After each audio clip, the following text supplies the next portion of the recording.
The clothing manufacturing industry doesn't always get the spotlight it deserves. It doesn't have the glamour of runway shows or high fashion campaigns. But make no mistake, it's the backbone of everything you see in stores and on people every day. Behind every beautifully tailored suit or basic t-shirt is a team of skilled hands and a process that transforms raw fabric into something people live their lives in. This is an industry that deserves more respect and more excitement. If built with the right mindset, a clothing factory can be a place of pride and opportunity. And it starts with the people.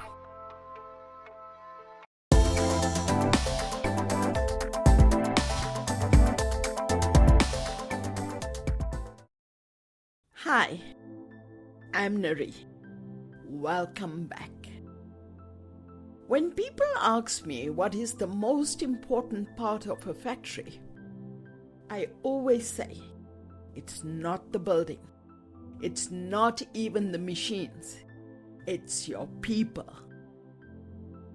When I hire, I look for 3 things: basic skill, willingness to learn, and attitude. An operator with the right attitude who's eager to learn is more valuable than someone with years of experience and bad habits they're not willing to change. When I'm setting up a new line, I always tell people, your first few hires are fundamental. I usually begin with a strong supervisor. Someone who not only knows the way around the machines, but also knows how to manage people, handle pressure, and keep the line running smoothly. This person becomes your anchor. After that, I look for multi-skilled operators, people who can run more than one machine or adapt quickly. These are the people who'll save you during urgent orders or when you're switching between starts. They give you flexibility. And that's gold in production. Once I've got those key players, I build around them with helpers, pressers, quality checkers, and packers. Now here's the thing. Don't just hire to fill positions. Hire to build a team. A real production line needs to run like a well-oiled machine. Everyone has to understand their role, not just in their task, but in the bigger picture. When people know the importance of their job and how it affects the rest of the line, they take more pride in it. Every factory needs a clear team structure. Your production supervisor reports directly to you or to your factory manager if you have one. The line operators report to that supervisor. Helpers support the operators. They move the bundles, prep the work, trim threads, that kind of thing. Your quality controllers should be working alongside the line, not just sitting at the end catching mistakes. That structure is what keeps things accountable.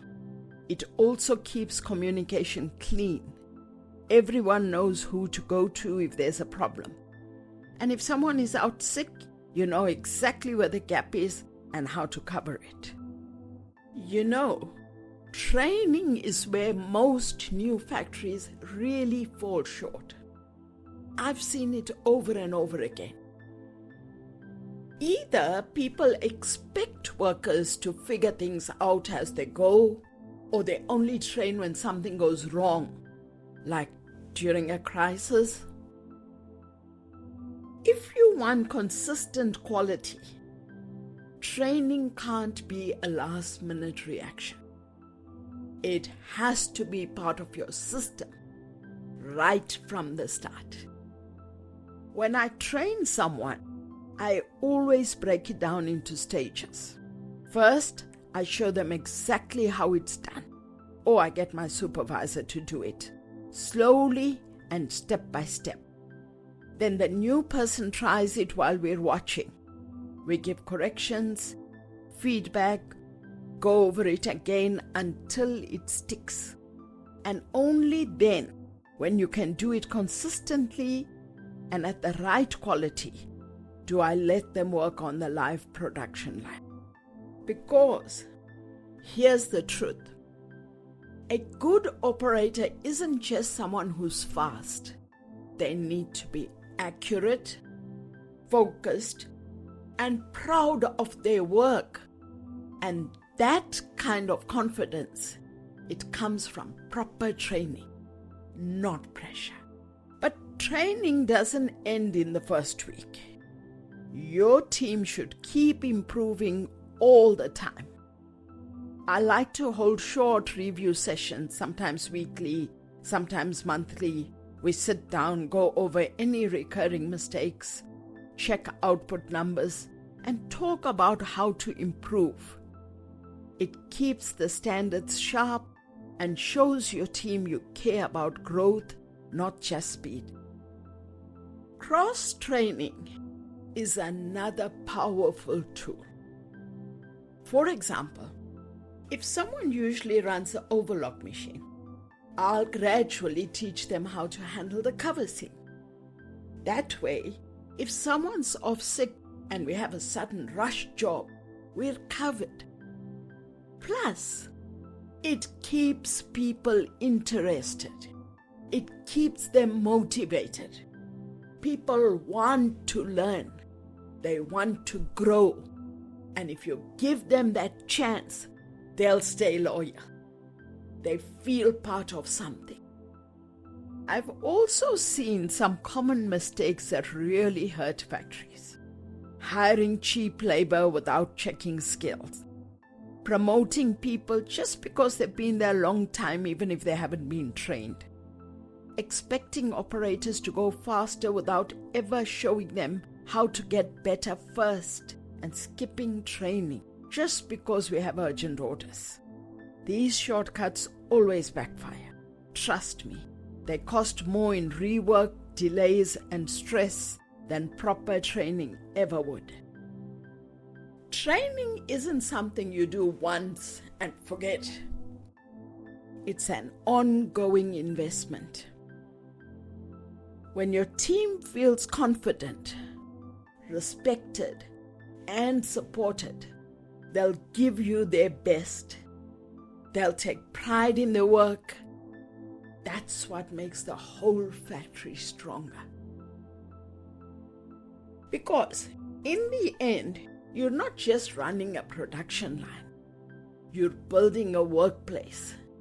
And if you build the right team, that workplace can last for decades.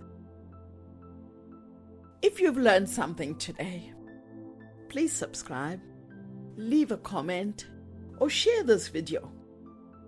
And tell me, how do you find good people for your factory? I'd love to hear your approach. In our next episode, we're going to dive into quality control. How do you build it into every department? How do you prevent rework? And get your factory to deliver consistently to your buyer's expectation.